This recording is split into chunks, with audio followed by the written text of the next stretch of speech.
So the chapter this week was One Piece 1135. So I was wrong last last week, not piece. But I don't know. I've been reading this for so many years and totally forgot that they just delay it on Christmas week.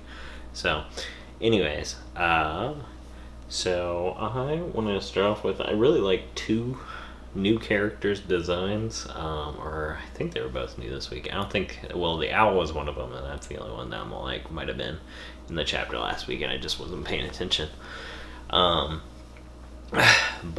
the owl, first off, I really liked the design, and I wonder what the color scheme is going to be for him. Once we finally see that, I don't really watch the anime anymore, but I do like to see what the ultimate like designs end up being for each of the characters after they're introduced.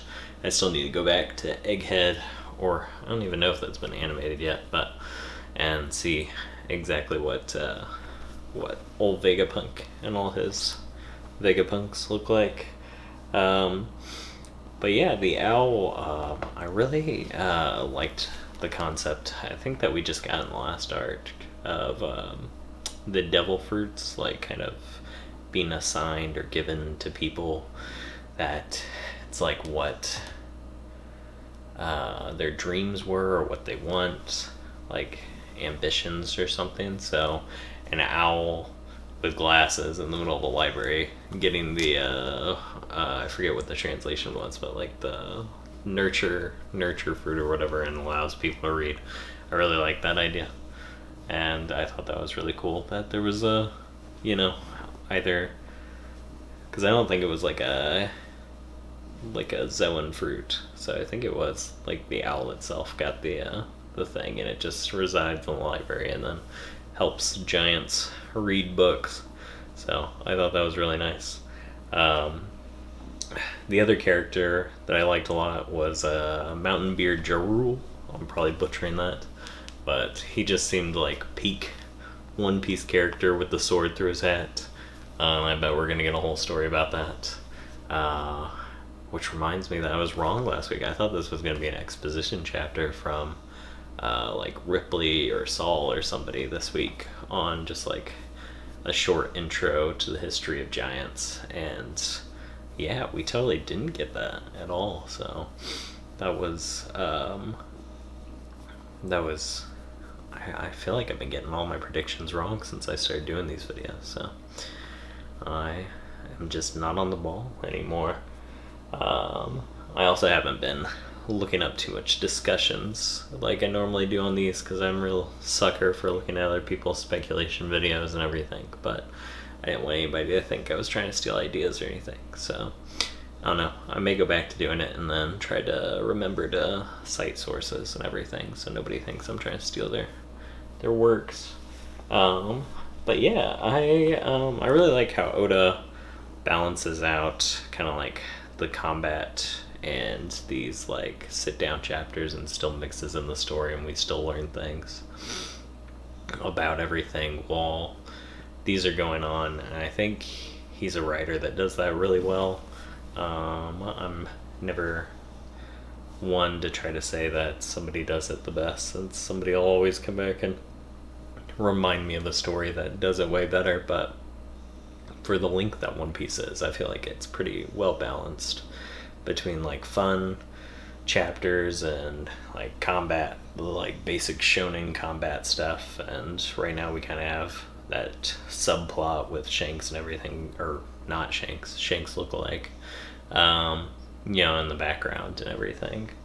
So I really enjoyed the like little celebration thing and everything. I felt Luffy felt more normal. I did see something online where it was like they reference back to when Ace was talking to Shanks in the cave, and it was similar wording to how Luffy talked to Saul and how he thanked him and everything, and then they had a little mini celebration afterwards. So I was like, okay, so there's a callback that I probably missed if that was the reference that it was going for.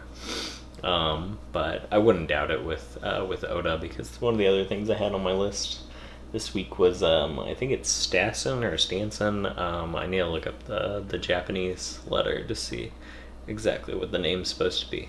But I really like how Oda doesn't really forget about character. I mean, I'm sure he has with how many characters we have, but it's all like this giant I totally forgot about from way back when in Saboti. And he's all like, oh yeah, this is him. He made it back to, Elbath, and he's doing fine now. So it's something I never would have thought about in a character that I feel like in a lot of stories would have just been dropped off and nobody, would have thought too much of it. But Oda had to include like a few panels in for him to show that no, this guy made it back and he's doing fine. So I always enjoy those little callbacks and everything. But yeah, it just felt like everybody was back to being normal. Just being his, trying to think of a nice word for it. He's being rambunctious, hitting at a kid in Gear 4, and everything was over the top like he normally is, and getting upset and having to get punched in the face by Nami. So it felt more like his regular attitude of his selfish behavior and everything. So, but I think the main speculation of this chapter that everybody will talk about is the Shanks look-alike, and I think it was a woman with him, but since I can't remember, it seemed to be different translations on the two different websites that I read it on, so I won't say that for sure. But I couldn't figure out what the power was, and I'm guessing since the face is so covered up in the drawing that this character is also a callback or looks similar to somebody else that we know, and I just haven't been able to connect the dots yet of who it might be. But yeah, I found the power really interesting. I know it's probably just another devil fruit, but after the Gorosei didn't seem to be devil fruits, and like he didn't use the same wording or anything as like the Gorosei were devil fruit users. Like I've kind of been stuck on that concept, and I would really enjoy if this was like some kind of further, I don't know, maybe like those powers but to a lesser extent, and maybe they stem from Emu or stem from the celestial dragon, or well, I guess whatever the celestial dragons serve.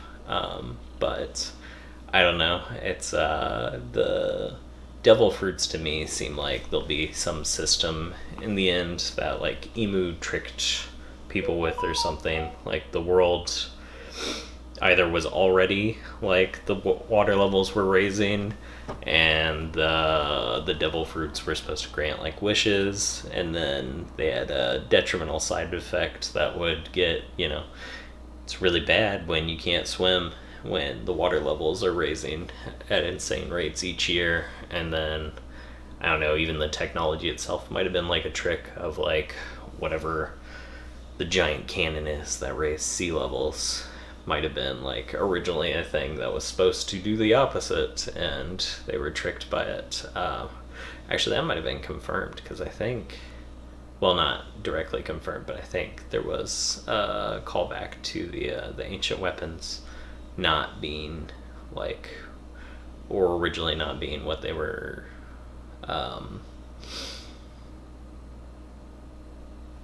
or maybe that was just somebody's speculation or something. Like the ancient weapons were supposed to help, and then ended up doing more harm than they did good. Or I guess Poseidon wouldn't, since Poseidon was the mermaid princess or whatever back in the day. But I don't know. I'm probably mixing up one of the many YouTube videos I've seen and actual canon, so that's my bad there. But yeah,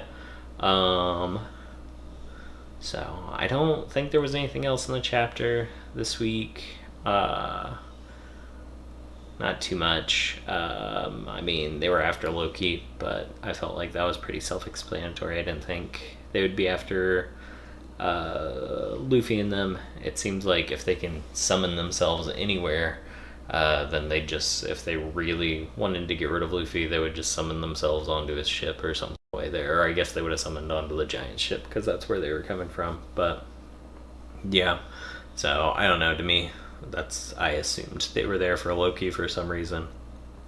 So, and I'm guessing they're probably there to assassinate him because, you know, it's really seems to be alluding to that Loki isn't, you know, who he seems to be or who the Giants think he is. So they're probably trying to get rid of whatever power he has, and I'm guessing, I'm going to butcher his name, Harujin or something. I can't remember what his name was exactly. But anyways, the other giant that's on Luffy's crew, being he just couldn't handle the power or something, and that's why Loki ended up taking it. And or maybe Loki was all like, no, we can't be pacifists, we you know, just because you want the world to be easygoing doesn't mean it's going to be.